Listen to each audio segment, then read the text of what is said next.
ठीक है, तो इस क्लास में हम लोग एक नए कंपोनेंट के बारे में पढ़ने वाले हैं जिसका नाम है एलडीओ।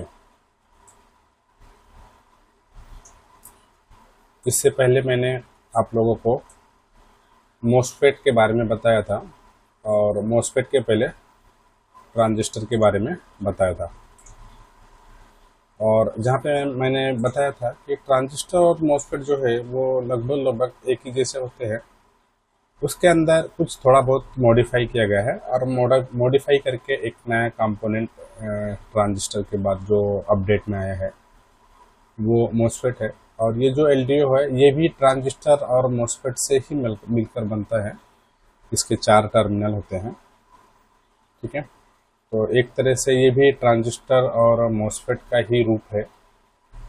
इसके 4 टर्मिनल होते हैं। अब हम सबसे पहले देख लेते हैं कि मोबाइल के सर्किट में ये दिखता कैसे है। तो यहाँ पे अगर आप देखेंगे तो ये जो है एलडीओ का इमेज है, ठीक है। बैक साइड में अगर हम इसको पलटी करके देखेंगे तो कुछ इस तरह से देखेगा।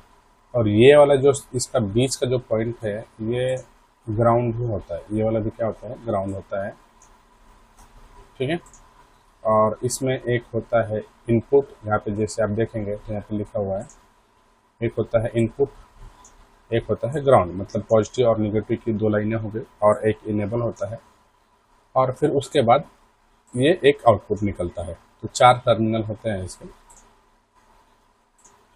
और मोबाइल की सर्किट में कुछ इस तरह से जो है वो एलडीओ दिखता है। अब इसी चीज़ को मैं आपको एक बार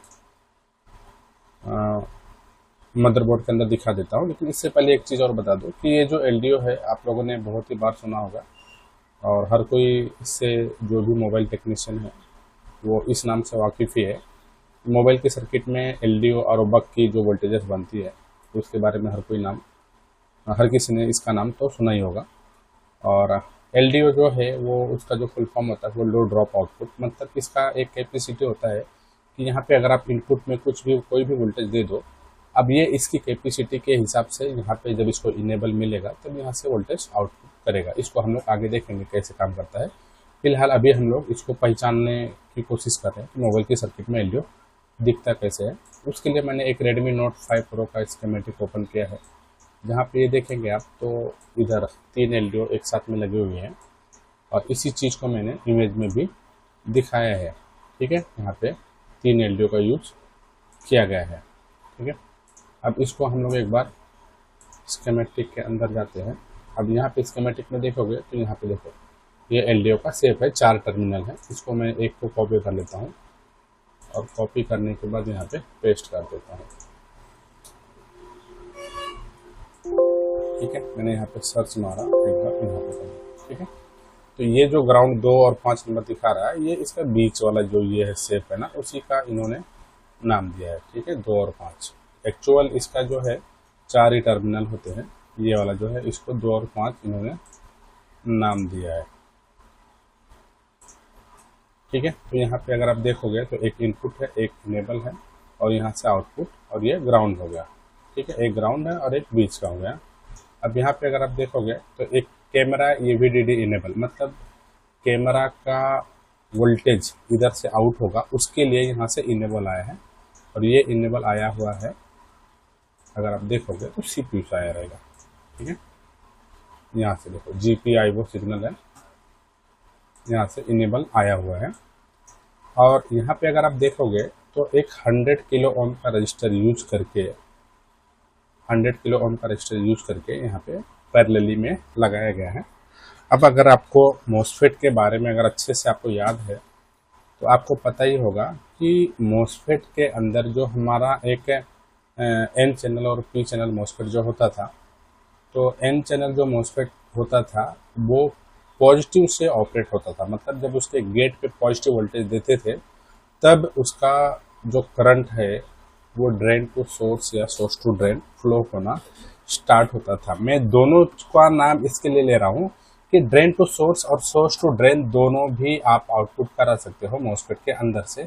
और ये सब चीज़ें मैंने मोस्फेट के सेक्शन में बताया है एक एनिमेशन के थ्रू, ठीक है। मतलब वहाँ पे एक सर्किट का मैंने एनिमेशन दिखाया था, जहाँ पे मैंने सब बताया था ये सब चीज़ें, ठीक है। तो यहाँ पे निगेटिव के थ्रू, मतलब इसकी जो लॉजिक है उसको लो करके, मतलब इसकी जो गेट है उसको बंद किया गया है। तो निगेटिव से बंद किया गया है, मतलब पॉजिटिव से चालू होगा, ठीक है, पॉजिटिव से चालू होगा। तो ये एक तरह का एन चैनल मोसफेट है, ठीक है। उसी मोसफेट को अपग्रेड करके यहाँ पे एलडीओ बनाया गया है। अब यहाँ पे इनपुट वोल्टेज वीरेज वीओबी सप्लाई की इनपुट वोल्टेज दी गई है। अब यहाँ से जब इनपुट वोल्टेज यहाँ पे जैसे ही मोबाइल चालू होगा, ठीक है, यहाँ पे वीरेज वीओबी की सर्किट वोल्टेज आ जाएगी और ये हो गया ग्राउंड, मतलब ये प्लस का वोल्टेज हो गया और ये माइनस हो गया। और जब हम कैमरा को क्लिक करेंगे, जैसे ही हम कैमरा को ऑन करेंगे, सीपीयू को इन्फॉर्मेशन मिलेगा I2C लाइन के थ्रू। अब ये I2C लाइन क्या होता है वो आगे आपको बताऊंगा मैं। तो I2C लाइन के थ्रू कैमरा, जब हम मोबाइल कैमरा को ओपन करेंगे तो I2C लाइन के थ्रू सीपीयू को इन्फॉर्मेशन मिल जाएगा कि हमने कैमरा को ऑन किया है, और उस तुरंत सीपीयू जो है GPI वो सिग्नल यहाँ पे 1.8 की सप्लाई जो है यहाँ पे भेज देगा, और उसके बाद यहाँ पे सप्लाई जो है वो आउट होना स्टार्ट हो जाएगी। और यहाँ पे अगर आप देखोगे तो 2.8 की सप्लाई जो है वो निकलेगी, ठीक है। अब ये सप्लाई जो है बीओबी की जो सप्लाई है वो 2.8 से लेकर 3.6 तक होती है, 2.8 से लेकर 3.6 होती है। एक वेरिएबल सप्लाई होती है, फिक्स नहीं होता है। तो यहाँ से अगर आप इसको चाहो तो बाईपास भी कर सकते हो। अगर ये आपका एलडीओ खराब हो गया तो इसको अगर आप बाईपास भी कर दोगे, ये वाला सीधा लाके यहाँ पे अगर जंपर मार दोगे तो भी आपका काम चल जाता है।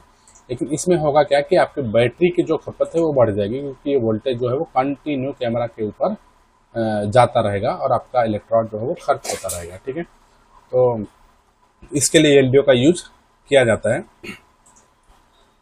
अब वापस हम लोग चलते हैं, थोड़ा सा और आपको बता दूं। छोटा सा सर्किट है, कुछ इसमें बहुत बड़ा है नहीं। अब ये कैसे काम करेगा यहाँ पे आपको दिखा दूं मैं, ठीक है। तो यहाँ पे मैंने एक एलडीओ की सर्किट जो है वो बनाई है।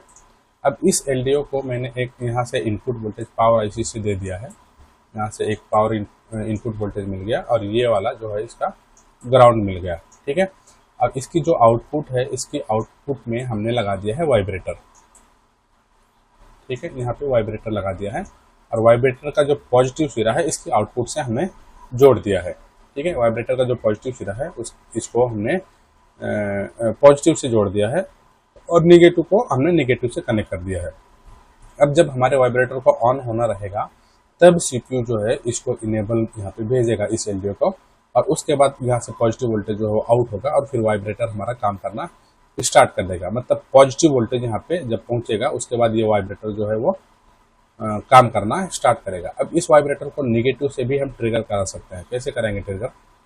तो इसको हम क्या करेंगे कि ये वाली जो सप्लाई है यहाँ पे हम इनपुट में क्या दे देंगे, यहाँ पे हम निगेटिव दे देंगे, ठीक है। जैसे कि मैंने बताया था मोसफेट में, अगर आपने मोसफेट देखा होगा तो बहुत ही अच्छी से ये आपको समझ में आ जाएगा। तो यहाँ पे हम निगेटिव दे देंगे, ठीक है। यहाँ पे निगेटिव की सप्लाई आ जाएगी, और ये जो वाइब्रेटर का पॉजिटिव वाला है इसको हम कहीं से पॉजिटिव सप्लाई इसको दे देंगे। मान लिया यहाँ से पावर आईसी से हमने इसको पॉजिटिव सप्लाई दे दिया। अब इसका जो आउटपुट है इस एलडीओ का आउटपुट जो है हम इसके नेगेटिव से कनेक्ट कर देंगे। अब जैसे ही वाइब्रेटर को हमें चालू कराना होगा, ठीक है, जैसे ही हम वाइब्रेटर को चालू कराना चाहेंगे, सीपीयू यहाँ से एक इनेबल सिग्नल भेजेगा, और इनेबल सिग्नल मिलने के बाद में यहाँ का जो निगेटिव है वो यहाँ से आउट होके, ठीक है, इधर से आउट होके फिर यहाँ से पास होके इसके निगेटिव ग्राउंड पे आ जाएगा। और जैसे ही इसको पॉजिटिव ऑलरेडी मिला हुआ है, और जैसे ही नेगेटिव मिलेगा वाइब्रेटर हमारा काम करना स्टार्ट कर देगा। तो इस तरह से एलडीओ का जो हमारा एलडीओ है वो काम करता है। और यही फॉर्मूले पे मोबाइल की जो पावर आईसी होती है, पावर आईसी के अंदर एलडीओ की जो लाइनें हैं वो इसी तरह से बनाई जाती है। अब पावर आईसी जो है हमारा बहुत छोटा सा होता है, तो उसके अंदर बहुत सारे एलडीओ को मर्ज किया जाता है, ठीक है। छोटा सा पावर आईसी ऐसा होता है, ठीक है। अब इसके अंदर बहुत सारे छोटे छोटे एलडीओ लगाए जाते हैं, और फिर इसको इनेबल करा के, ठीक है, जब इसकी बूट सीक्वेंस में आपको बताऊंगा तो आपको समझ में आएगा कि जब एक वोल्टेज बनता है उसके बाद दूसरा बनता है, फिर तीसरा बनता है, चौथा बनता है, तो वहाँ से क्या होता है कि एक आउटपुट दूसरे का इनेबल बनता है, ठीक है, या उसका इनपुट बनता रहेगा। तो उसके बाद जो हमारा एक के बाद दूसरा जो है एलडीओ की सप्लाई वो बनते जाती है, ठीक है। तो इस तरह से हमारा जो है एलडीओ काम करता है। और मोबाइल के सर्किट में कैसे दिखता है वो आपको दिखाई दिया। छोटा सा सर्किट है लेकिन इम्पॉर्टेंट है, क्योंकि इस एलडीओ का यूज बहुत सारे जगहों पे किया जाता है। कैमरा सेक्शन में और रैम वगैरह की वोल्टेज को देने के लिए भी LDO का यूज़ किया जाता है। तो ये बहुत ही इम्पोर्टेंट है, कंपोनेंट है, तो इसको भी आपको समझ में आना चाहिए और बहुत ही आसान है। ठीक है, तो ये बस इतना ही LDO की सर्किट में। और इसके आगे जो भी कंपोनेंट है हमारा, एक लास्ट क्रिस्टल बचता है, तो उसको हम लोग नेक्स्ट वीडियो में देखेंगे। तो इस वीडियो को हम लोग यहीं पे एंड करते हैं।